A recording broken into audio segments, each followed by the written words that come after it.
आज हम स्टार्ट करने वाले हैं अपना नेक्स्ट टॉपिक जो है लॉ ऑफ डिमांड। तो देखते हैं जी लॉ ऑफ डिमांड क्या है हमारे पास। तो law of demand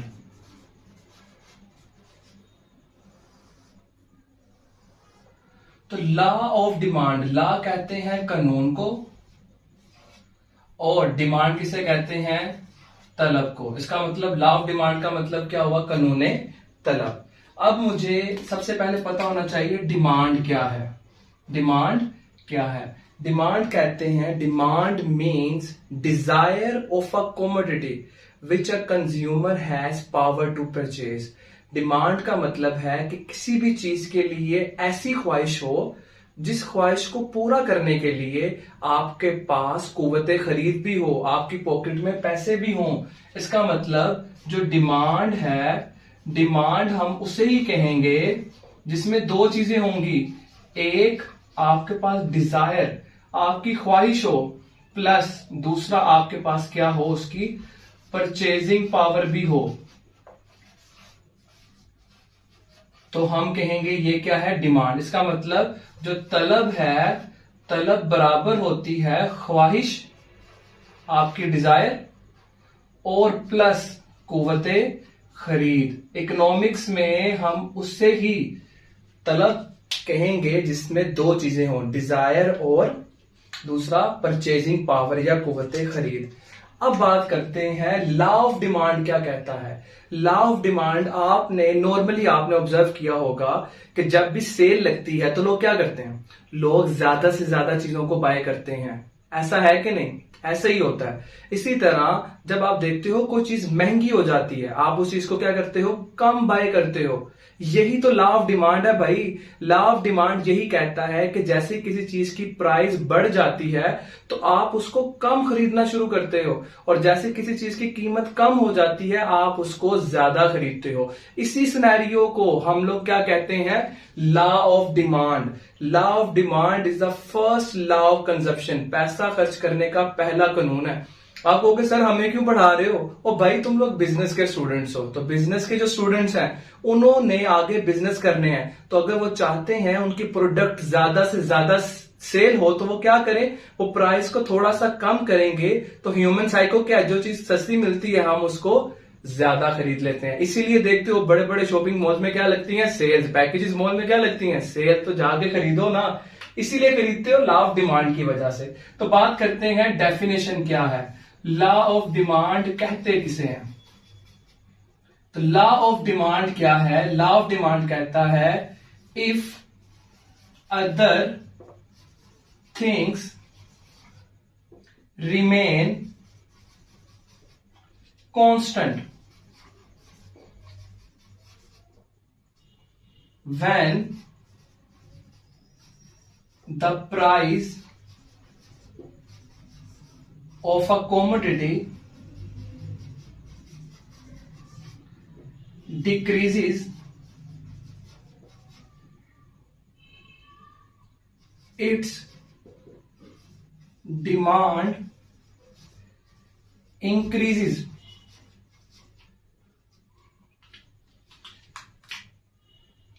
And when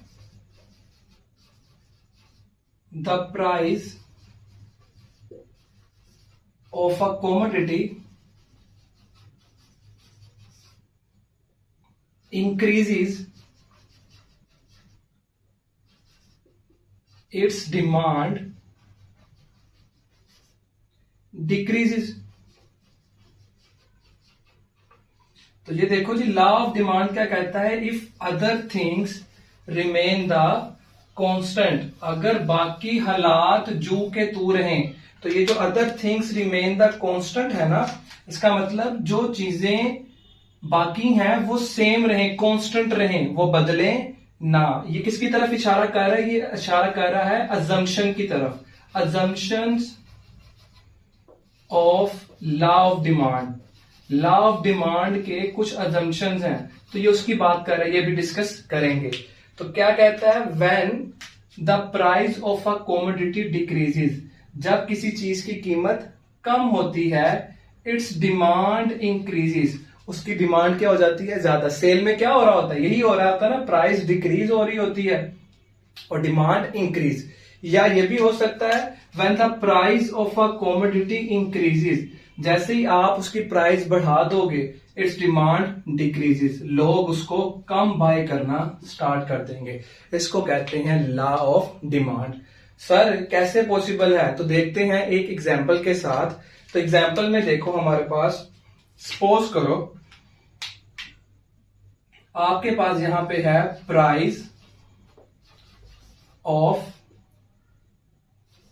apples, price of apples, और ऑन द अदर हैंड आप लोगों के पास यहां पे है डिमांड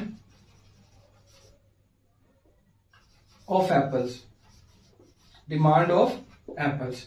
सपोज करो आपके पास जो प्राइस है एप्पल्स की वो कितनी है, वो प्राइस है सपोज करो 10 रुपीज, फिर प्राइस हो जाती है 20 रुपीज, फिर प्राइस हो जाती है 30 रुपीज और फिर प्राइस हो जाती है 40 रुपीज। आपके पास जो डिमांड थी, आपकी जब प्राइस 10 रुपए थी, आप एप्पल कितने खरीदते थे, सपोज करो आप एप्पल खरीदते थे 50, आप एप्पल कितने खरीदते थे 50। जैसे ही प्राइस बढ़ेगी आप इसकी क्वांटिटी को कम कर दोगे, सपोज करो आपने क्वांटिटी कर दी 40, फिर प्राइस और बढ़ी, आप इसकी क्वांटिटी को और क्या कर दोगे, कम कर दोगे। प्राइस और बढ़ी तो आप इसको और क्या कर दोगे, कम कर दोगे भाई। क्यों, क्योंकि आपको लॉ ऑफ डिमांड का पता है, और अगर आप प्राइस बढ़ने पर इसको कम नहीं करोगे तो आप बेसिक नेसेसिटीज की और चीजें अवेल नहीं कर सकते। तो ये देखो जी, हमने अभी क्या पढ़ा था, हमने यही पढ़ा था ना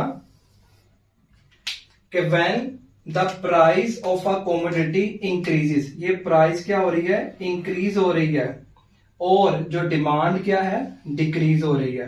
when the price of a commodity increases it's demand decreases.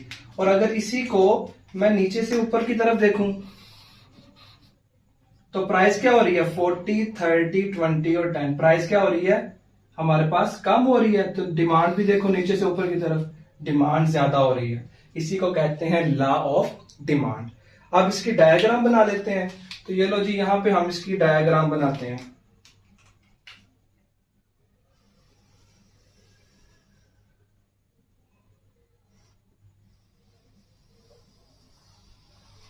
यहां पे एक्स एक्सिस, यहां पे होता है ओरिजिन और यहां पे होता है वाई एक्सिस। अब आपने करना क्या है, सबसे पहले जो आपकी डिमांड है, जो भी आपकी डिमांड है उसको रखते हैं ओ एक्सिस पे। तो यहां पे क्या आएगी, डिमांड, तो यहां पे आएगी डिमांड, और ओ वाई पे आपकी क्या आती है, प्राइस। ओ वाई पे क्या आती है जी, प्राइस। अब देखो जी, अब आपने हमेशा याद रखने के लिए पॉकेट में पैसे ऊपर वाली जेब में डालने हैं, तो प्राइस हमेशा ऊपर और डिमांड हमेशा नीचे। अब देखो जी, यहां पे सबसे पहले जो प्राइस है वो कितनी है, 10, 20, 30 और 40। अब आपने एक जैसा डिफरेंस रखते हुए यहां पे रख लेना है 10, 20, 30 और 40।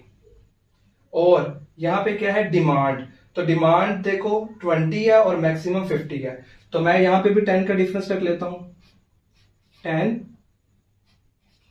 20, 30, 40 और 50। तो आ गई यहां पे डिमांड और यहां पे प्राइस। अब सबसे पहले देखो कि प्राइस हमारे पास कितनी है, 10, और डिमांड कितनी है, 50। तो ये है प्राइस का 10 और ये है डिमांड का 50। तो आपने क्या करना है, यहां पे with the help of scale इनको मिला देना है, ये देखो जी। उसके बाद प्राइस कितनी हो गई, 20, तो ये प्राइस का 20 और डिमांड कितनी है, 40। तो इस 40 को आपने 20 से मिला देना है, ठीक हो गया। फिर प्राइस कितनी हो गई, 30, तो प्राइस 30 और डिमांड भी 30।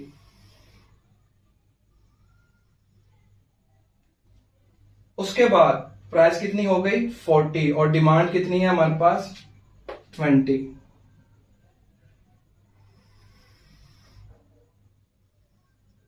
मिला दिया।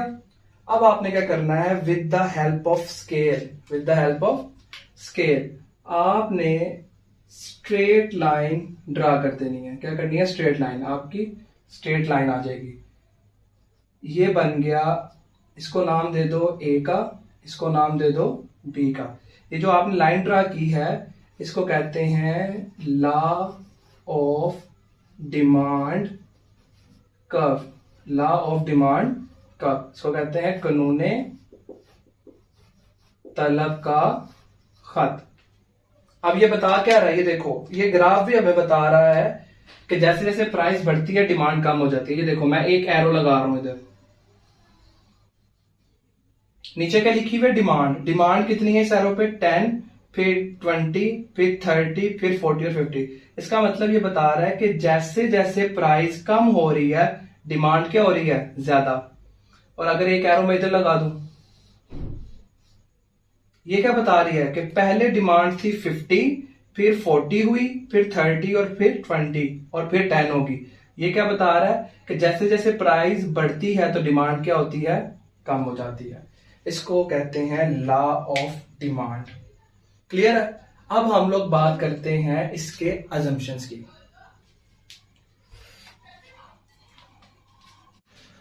अब हम लोग बात करते हैं लॉ ऑफ डिमांड के अजम्पशंस की। अजम्पशंस क्या है, अजम्पशन का मतलब कुछ बातें अज्यूम की जाती हैं, फर्ज कर ली जाती हैं कि ये चीजें इसी तरह रहेंगी, ये बदलेंगी नहीं। जो हमने लॉ ऑफ डिमांड की डेफिनेशन में पढ़ा, अदर थिंग्स रिमेन कांस्टेंट, वो कौन सी चीजें थी, वो ये थी assumption of law of demand. तो सबसे पहली अजम्पशन क्या है, units should be of same nature, तमाम इकाइयां यकसा नवीयत की हों। इसका मतलब है लॉ ऑफ डिमांड तभी ठीक होगा जब आपके पास तमाम के तमाम यूनिट्स जो है वो सेम रहें। जैसे आपने हमारे एग्जाम्पल में क्या था, हमारे एग्जाम्पल में एप्पल्स थे, ऐसे था, एप्पल था। तो अगर एक एप्पल जिस तरह जिस क्वालिटी का है, दूसरा एप्पल भी सेम उसी क्वालिटी का होना चाहिए। अगर आप क्या करोगे, आप इसकी क्वालिटी को कम कर दोगे, क्वालिटी कम करने की वजह से आप इसकी प्राइस भी कम कर रहे हो, तो लोग कभी भी ज्यादा नहीं खरीदेंगे। क्यों, आपने प्राइस तो कम की है, उसकी क्वालिटी भी क्या कर दी है, कम कर दी है। तो लोग क्या करेंगे, लोग इसको ज्यादा नहीं खरीदेंगे। तो लॉ ऑफ डिमांड क्या हो जाएगा, गलत। वो तो कहता है प्राइस कम हो तो डिमांड क्या हो, ज्यादा। लेकिन वो तब होगी जब सेम नेचर होगी, सेम तरह के यूनिट्स होंगे, तभी होगा, अदरवाइज लॉ क्या हो जाएगा, गलत। Taste of consumer should not change, सारिफ का जो टेस्ट है, सारिफ की पसंद भी बदलनी नहीं चाहिए। सपोज करो एक शख्स सेब को पसंद करता था तो वो उसको खरीदता था। अब क्या हुआ, अगर आप इसकी प्राइस को कम कर देते हो लेकिन अब उसकी पसंद ही नहीं है, उसका टेस्ट ही एप्पल नहीं है, तो वो कभी भी उसकी डिमांड को ज्यादा नहीं करेगा और कानून क्या हो जाएगा, गलत। इसके लिए जरूरी है कि सारिफ की पसंद भी बदलनी नहीं चाहिए। अगर वो पसंद नहीं बदलेगी तो प्राइस कम करोगे तो वो ऑटोमेटिकली उसकी डिमांड इंक्रीज होगी। The income of the consumer should not change, सारिफ की आमदनी भी बदलनी नहीं चाहिए। अगर आपकी आमदनी बढ़ जाती है तो क्या करते हो, आप जो चीज 1 किलो खरीदते हो आप 2 किलो खरीदोगे। क्यों भाई, सैलरी बढ़ गई है। तो इसका मतलब सारिफ की सैलरी या तनख्वाह बढ़नी नहीं चाहिए। अगर उसकी तनख्वाह बढ़ेगी तो वो ऑटोमेटिकली डिमांड बढ़ा देगा। लेकिन हमने तो पढ़ा है प्राइस कम हो तो डिमांड बढ़े, लेकिन यहाँ पे प्राइस नहीं चेंज हुई जबकि डिमांड बढ़ गई। तो इसलिए कहते हैं income should not be change. Price of substitute should remain constant. Substitute किसे कहते हैं, ऐसी चीजें जो एक दूसरे की जगह इस्तेमाल हो सकती हैं। जैसे चाय और कॉफी, आपको चाय ना मिले आप कॉफी पी लेते हो, कॉफी ना मिले तो आप चाय पी लेते हो। तो कहता है सब्स्टिट्यूट की जो प्राइस है वो बदलनी नहीं चाहिए। जैसे आपके पास देखो जी, आपके पास टी है और कॉफी है, टी और कॉफी है। टी की डिमांड है 5 और जबकि इसकी जो प्राइस है वो है 10। इसी तरह जो आपकी कॉफी है उसकी जो डिमांड है वो है 10 और उसकी जो प्राइस है वो भी है 10। सपोज करो कि जो आपके पास ये जो टी है, टी महंगी होकर, टी को महंगी होकर 5 रुपए से कितना कर देते हैं, वो 10 रुपए कर देते हैं। तो लोग क्या कहेंगे, लोग कहेंगे टी की जगह ना हम लोग क्या करें, हम कॉफी को पीना शुरू कर देते हैं। तो फिर क्या होगा, कॉफी की जो डिमांड है वो ऑटोमेटिकली 10 से कितनी हो जाएगी, 15, जबकि कॉफी की प्राइस तो कम हुई नहीं। तो इसका मतलब सब्स्टिट्यूट की प्राइस चेंज होने से जो दूसरा सब्स्टिट्यूट प्रोडक्ट है उसकी डिमांड पे असर आता है, या तो वो कम हो जाती है या ज्यादा। तो इसके लिए जरूरी है कि सब्स्टिट्यूट की भी प्राइस चेंज ना हो। और यहाँ पे इसने प्राइस कम की तो लोगों ने उसकी डिमांड भी कम कर दी, लोगों ने इसको छोड़कर कॉफी को यूज करना शुरू कर दिया। No new substitute of a commodity is discovered. जो सब्स्टिट्यूट आप जो चीज इस्तेमाल कर रहे हो उसका नया नेमुल बदल दरियाफ्त नहीं होना चाहिए। अगर उसका नया कोई नेमुल बदल दरियाफ्त होगा तो लोग क्या कहेंगे, आधे लोग ये परचेज प्रोडक्ट ए को परचेज कर लेंगे और आधे प्रोडक्ट बी को, जिससे क्या होगा, आपने तो प्राइस बढ़ाई नहीं होगी लेकिन क्या हो जाएगा, प्राइस डिमांड आपकी कम हो जाएगी। इसीलिए सब्स्टिट्यूट दरियाफ्त नहीं होना चाहिए। Population should not change. अगर आपकी पॉपुलेशन बढ़ती है तो ऑटोमेटिकली आपकी डिमांड बढ़ती है। आज जिन लोगों ने, जो लोग पैदा हुए हैं उन्होंने खाना तो खाना है, रोटी की डिमांड क्या हो जाएगी, ज्यादा। जो लोग अगर ज्यादा हुए हैं उनको कपड़े भी चाहिए, उसकी भी डिमांड क्या होगी, ज्यादा, जबकि प्राइस तो चेंज ही नहीं हुई। तो इसलिए कहते हैं पॉपुलेशन शुड रिमेन सेम। जब सेम रहेगी तब आप प्राइस को इंक्रीज करोगे तो डिमांड कम होगी, और अगर आप प्राइस को कम करोगे डिमांड बढ़ेगी, और प्राइस को ज्यादा करोगे तो डिमांड कम हो जाएगी। No change of further change in price. अभी हमने क्या पढ़ा कि जैसे ही प्राइस बढ़ती है तो आप उसकी डिमांड को क्या करते हो, कम। सपोज करो एक प्रोडक्ट है जो है जिसकी प्राइस है 10 और उसकी जो डिमांड थी वो थी 20। अब आपने प्राइस को कम कर दिया, प्राइस आ गई हमारे पास 8 रुपीज पे। अब इसकी डिमांड को क्या होना चाहिए था, इसकी डिमांड को कम होना चाहिए था, लेकिन वो नहीं हुई। क्यों? क्योंकि उनको पता है कि यही प्रोडक्ट अगले दिन 5 रुपए का बिकने वाला है। तो फिर लोग क्या करेंगे, लोग प्राइस कम होने पर इसकी डिमांड को नहीं बढ़ाएंगे। क्यों? क्योंकि उनको पता है कि कल इसकी प्राइस और कम हो जाएगी। तो वो क्या करेंगे, वो उससे अगले दिन जाके प्रोडक्ट को परचेज करेंगे और उसकी प्राइस डिमांड क्या हो जाएगी, ज्यादा। तो लोगों ने जब प्राइस कम हुई उसको ज्यादा नहीं खरीदा। क्यों नहीं खरीदा? क्योंकि फर्दर चेंज था, लोगों को पता था ये प्रोडक्ट अभी और सस्ता होगा, इसलिए लोगों ने उसकी डिमांड को नहीं बढ़ाया जबकि प्राइस कम हुई। इसलिए ये भी फर्ज किया जाता है कि इसकी फर्दर प्राइस चेंज नहीं होगी। तो ये थे इसके अजम्पशंस। अब हम बात करेंगे इसकी लिमिटेशंस पर। कुछ ऐसी चीजें हैं जिसपे ये law of demand totally wrong. Cross, price बढ़ेगी तो डिमांड बढ़ेगी, प्राइस कम होगी तो डिमांड कम होगी। तो वो चीजें कौन सी हैं वो भी डिस्कस करते हैं।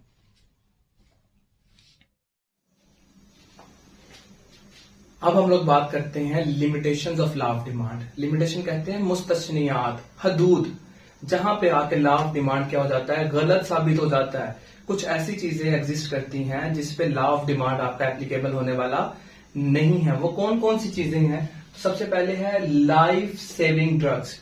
ऐसी तमाम चीजें जो इंसान की जिंदगी बचा सकती हैं वो लाइफ सेविंग ड्रग्स हैं जी। तो लाइफ सेविंग ड्रग्स पे भी लॉ ऑफ डिमांड एप्लीकेबल नहीं होता। जैसे इसकी प्राइस बढ़ेगी लोग इसकी डिमांड को और बढ़ाएंगे और परचेज करेंगे। इसकी एग्जांपल क्या है, आजकल कोरोना चल रहा है तो पाकिस्तान में कोरोना की जो वैक्सीन है वो कौन सी है, वो है एस्ट्राजेनिका वो लाइफ सेविंग ड्रग है जो कोरोना की वैक्सीनेशन है। तो इसकी जैसे ही पाकिस्तान में, जैसे ही आपको पता है आई है, वैसे ही इसकी प्राइस क्या हो गई है, बहुत ज्यादा हो गई है। तो जैसे इसकी प्राइस और ज्यादा होगी इसकी डिमांड और ज्यादा हो जाएगी, लोग इसको खरीदना चाह रहे हैं। क्यों? क्योंकि ये लाइफ सेविंग ड्रग है। तो इस पे भी लॉ ऑफ डिमांड नहीं लगेगा। रेयर कॉमोडिटीज, कुछ ऐसी चीजें होती हैं जो रेयर है, नायाब है। जैसे देखो जी मोनालिसा की पेंटिंग, मोनालिसा की पेंटिंग क्या है, लियोनार्डो दा विंची ने बनाई थी, ये रेयर है। अब पूरी दुनिया में दोबारा ये पेंटिंग नहीं बन सकती। तो रेयर प्रोडक्ट्स, इसकी आपको पता है इसकी प्राइस बहुत ज्यादा अनलिमिटेड हो चुकी है। अब तो अनलिमिटेड हो चुकी है इसकी प्राइस। तो क्यों? क्योंकि ये रेयर प्रोडक्ट्स हैं। तो जितने भी रेयर प्रोडक्ट्स होते हैं उनकी प्राइस क्या होती है, ज्यादा हो जाती है, तो उसकी डिमांड भी ज्यादा, हर बंदा उसको परचेज करना चाहता है। तो रेयर प्रोडक्ट्स पे भी लॉ ऑफ डिमांड नहीं लगेगा। बेसिक नेसेसिटीज ऑफ लाइफ, जरूरत जिंदगी की चीजें, जितनी भी जरूरत, रोटी कपड़ा मकान, बेसिक नीड, बेनजीर का नारा भी था। तो बेसिक नेसेसिटीज ऑफ लाइफ पे भी लॉ ऑफ डिमांड एप्लीकेबल नहीं होने वाला। आप आटे की प्राइस बढ़ा दो तो लोग रोटी खाना छोड़ेंगे नहीं। प्राइस हमेशा आपकी जब ये बढ़ेगी तो लोग और ज्यादा, अमीर जिनके पास पैसा वो और ज्यादा इसको स्टोर कर लेंगे। तो बेसिक नेसेसिटीज ऑफ लाइफ पे भी लॉ ऑफ डिमांड नहीं लगेगा। डिमॉन्स्ट्रेशन इफेक्ट, डिमॉन्स्ट्रेशन इफेक्ट क्या है कि आप लोग देखते हो मॉडल्स को, आपने जैसे फीमेल्स ने हानिया आमिर को देखा तो जो उसने रेड ड्रेस पहन लिया अगर, तो इन्होंने भी परचेज करना है। अब उसकी प्रोडक्ट की प्राइस अगर वो बढ़ा भी देंगे तो भाई गर्ल्स ने छोड़ना नहीं है, उन्होंने तो वो परचेज करना ही करना है। इसी तरह जो आतिफ असलम की ड्रेसिंग है वो लोग क्या करते हैं, कॉपी करते हैं। डिमॉन्स्ट्रेशन इफेक्ट है, उन्होंने परचेज करना ही करना है चाहे उसकी प्राइस ज्यादा हो जाए। उसके बाद है जी festivals, you know very well festivals, Eid, शादियों के सीजन में क्या होता है, यू नो वेरी वेल कि दुकानदारों ने प्राइस को बढ़ाया हुआ है, आप फिर भी डिमांड को कम नहीं करते, आप प्राइस को बढ़ता देखकर आप डिमांड भी बढ़ा देते हो। क्यों? फेस्टिवल के इफेक्ट्स हैं। तो फेस्टिवल जब भी होता है तब भी आप प्राइस बढ़ने पर डिमांड को बढ़ा देते हो, तब भी आप डिमांड गलत साबित हो गया। डिस्टिंक्टिव गुड्स कौन सी होती हैं? ऐसी चीजें जो सिंबलाइज के तौर पर यूज होती हैं, जो आप इस्तेमाल करके फख्र, जैसे आईफोन को इस्तेमाल करते हो, उसकी प्राइस क्यों दिन ब दिन बढ़ती जा रही है? क्योंकि जैसी प्राइस वो बढ़ाते हैं आप डिमांड और बढ़ा देते हो, आप डिमांड को कम नहीं करते। तो जितनी भी चीजें आपकी ऐसी हैं जिसको पहन कर या इस्तेमाल करके आप फख्र महसूस करते हो, दूसरों से अलग महसूस करते हो, जैसे आप रोल रॉयस आप इस्तेमाल करते हो, आप गाड़ी यूनिक गाड़ी है, तो उसकी प्राइस भी क्यों बढ़ती है? क्योंकि आप उसकी डिमांड प्राइस बढ़ने पर ज्यादा नहीं करते। तो ये वो चीजें हैं जिन पर लॉ ऑफ डिमांड एप्लीकेबल नहीं होता। तो यहां पे आके हमारा लॉ ऑफ डिमांड कंप्लीट हुआ। लॉ ऑफ डिमांड का मीनिंग, उसकी डेफिनेशन, उसका टेबल, उसकी डायग्राम, उसकी अजम्पशंस और उसकी लिमिटेशंस।